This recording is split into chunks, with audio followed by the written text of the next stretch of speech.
Thumbnail और title देखकर अगर आपने इस वीडियो को ओपन किया है तो मैं ये मानकर चल रहा हूं कि आप इस टॉपिक में दिलचस्पी रखते हैं। ऐसे में सीधे मुद्दे पर आते हैं और 3-4 पॉइंट्स में समझते हैं कि कैसे आमिर खान की फिल्म सितारे ज़मीं पर आने वाले समय में बॉलीवुड में एक बड़ा बदलाव लाएगी। और मैं जब ये बात कह रहा हूं तो इसमें एक और चीज़ को ऐड ऑन कर दूं कि ना सिर्फ बॉलीवुड या इंडियन सिनेमा में बल्कि समाज में भी लोगों के सोचने के नज़रिए में भी एक चेंज देखने को मिल सकता है। कहते हैं कि सिनेमा जो है वो समाज का आईना होता है, यानी कि सिनेमा एंटरटेनमेंट का एक पावरफुल मीडियम होने के साथ साथ सोशल चेंज और सोशल अवेयरनेस का भी एक इम्पॉर्टेंट टूल है। सितारे ज़मीं पर मूवी रिलीज हुई तो उसके साथ ही डाउन सिंड्रोम को लेकर एक डिस्कशन शुरू हो गया है। इस फिल्म को तारे ज़मीं पर का स्पिरिचुअल रीमेक बताया जा रहा है, यानी थीम कुछ हद तक पिछले फिल्म की तरह, लेकिन कहानी के ट्रीटमेंट में अंतर है। आपको पता है जब तारे ज़मीं पर रिलीज हुई थी उसके 10 दिनों के भीतर सीबीएसई ने डिसलेक्सिया, आईसाइट और दिव्यांग छात्रों के लिए एग्जाम के दौरान एक्स्ट्रा टाइम देनी शुरू की थी। और भी कई चेंजेस हुए थे, जैसे चंडीगढ़ के एजुकेशन एडमिनिस्ट्रेशन की तरफ से टीचर ट्रेनिंग प्रोग्राम शुरू हुआ था जिसमें 2500 टीचर्स ने पार्टिसिपेट किया ताकि वे डिसलेक्सिया की पहचान कर सकें और वैसे बच्चों को सही शिक्षा दी जा सके, उनके साथ नरमी से पेश आएं, वरना उससे पहले तो वैसे बच्चों को मंदबुद्धि माना जाता था, जैसा कि फिल्म में भी दिखाया गया था। अब 18 साल बाद सितारे ज़मीं पर लेकर जब आमिर आए तो एक बार फिर से मिस्टर परफेक्शनिस्ट का टैग क्यों उन्हें दिया गया है, इसे उन्होंने प्रूफ किया है। अब मैं ऐसा इसलिए कह रहा हूं क्योंकि देखिए, आमिर खान की पिछली 2 फिल्में बुरी तरह फ्लॉप रही और कोई स्टार होता तो जाहिर सी बात है देश का जो इस वक्त का मूड है उसके हिसाब से एक्शन ओरिएंटेड फिल्म करता और बॉक्स ऑफिस पर खूब पैसे छाप सकता था, क्योंकि ये एक ऐसा जॉनर है जो हर स्टार को उसके ढलते करियर में सहारे का काम किया है। सलमान खान वांटेड, अक्षय कुमार का राउडी राठौर और शाहरुख खान का पठान इसका प्राइम एग्जाम्पल है। लेकिन आमिर ने ऐसा नहीं किया, उन्होंने एक रिस्क लिया और सितारे ज़मीं पर बनाई, वो भी चैंपियंस की रीमेक।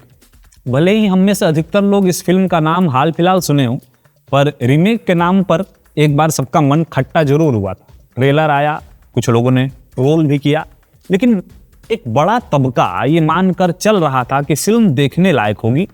फिल्म रिलीज हुई, पॉजिटिव रिव्यूज आए, फिर भी पहले दिन 10 करोड़, लेकिन दूसरे दिन 20 करोड़ से ऊपर और तीसरे दिन तो 30 करोड़ के आसपास का बॉक्स ऑफिस रहा। हमने रिव्यू के वक्त ही कहा था कि ये फिल्म वर्ड ऑफ माउथ के बदौलत ही चलेगी, वैसा ही कुछ देखने को भी मिल रहा है। फिल्म बॉक्स ऑफिस पर अपनी पकड़ बना रही है, साथ ही अपने सब्जेक्ट को लेकर भी चर्चा में है। मैं बात कर रहा हूं डाउन सिंड्रोम की। आर्टिकल्स लिखे जा रहे हैं, इस पर बातें हो रही हैं। वैसे आपको बताते चले कि आमतौर पर इंसानों के पास 46 क्रोमोसोम होते हैं, लेकिन डाउन सिंड्रोम में 47 क्रोमोसोम होते हैं। इस कारण बच्चे के शारीरिक और मानसिक विकास में देरी हो सकती है। अच्छी बात यह है कि इस फिल्म में भी इसको समझाया गया है और बड़े ही आसान भाषा में समझाया गया है। तमाम तरह के आर्टिकल्स लिखे जा रहे हैं, पुरानी फिल्मों को याद किया जा रहा है कि कैसे कुछ फिल्मों में दिव्यांग लोगों का मजाक उड़ाया गया है, तो कैसे कुछ फिल्मों के कैरेक्टर ही ये बता रहे हैं कि दिव्यांग को बेचारा मत कहिए या उस नज़र से मत देखिए। यह वीडियो अगर हम किसी और दिन बनाते तो शायद आप नहीं देखते, लेकिन अभी हम और आप इस पर बात कर रहे हैं, इसको समझने की कोशिश कर रहे हैं। हमारा मानना है कि ये किसी बॉक्स ऑफिस से, उसके फिगर से ज़्यादा वैल्यू रखती है। दूसरी तरफ बॉलीवुड, जो काफ़ी हद तक एक ढर्रे पर चलते हुए दिख रहा था, एक बदलाव को लेकर अब जरूर सोचेगा और आमिर ने इस फिल्म से वो हिम्मत दी है कि अब हम फिर से शायद सोशल सब्जेक्ट वाली फिल्मों की तरफ लौटें, जो कहीं ना कहीं 2015 से 18 तक के आसपास बन रही थी, लेकिन कोविड के बाद सारा खेल बिगड़ गया। लेकिन सच्चाई यह भी है कि इस फिल्म को एक सर्टेन अमाउंट भी कमाना होगा ताकि उन प्रोड्यूसर्स को बल मिले कि ऐसी फिल्मों पर वो पैसे लगा सके।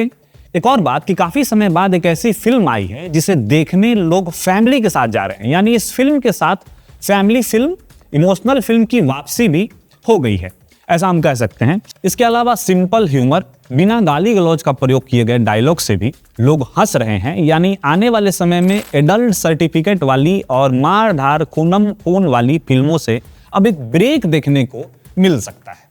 एक बात और, चूंकि आमिर जैसे बिग स्टार ने यह रिस्क लिया है, तो शायद प्रोड्यूसर और एक्टर अब दोनों न सिर्फ सामाजिक मुद्दों पर फिल्म बनाएंगे, बल्कि हम आशा ये भी कर सकते हैं कि आने वाले समय में वो डाउन सिंड्रोम वाले एक्टर्स को भी एक रास्ता देंगे जिसके वो हकदार हैं। आपको सुनने को मिला ही होगा कि ऐसे कई डाउन सिंड्रोम वाले लड़के या लड़कियां हैं जो एक्टिंग करना चाहते थे लेकिन उन्हें मौका नहीं मिला।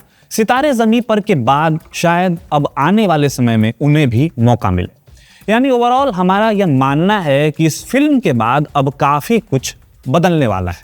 देखते हैं समाज का नज़रिया कितना बदलता है। खैर, आपका क्या कहना है इस वीडियो के बारे में हमें कमेंट करके जरूर बताइएगा, और ऐसे ही और वीडियोस के लिए लिट्टी चोखा को सब्सक्राइब कर लीजिएगा। Thank you.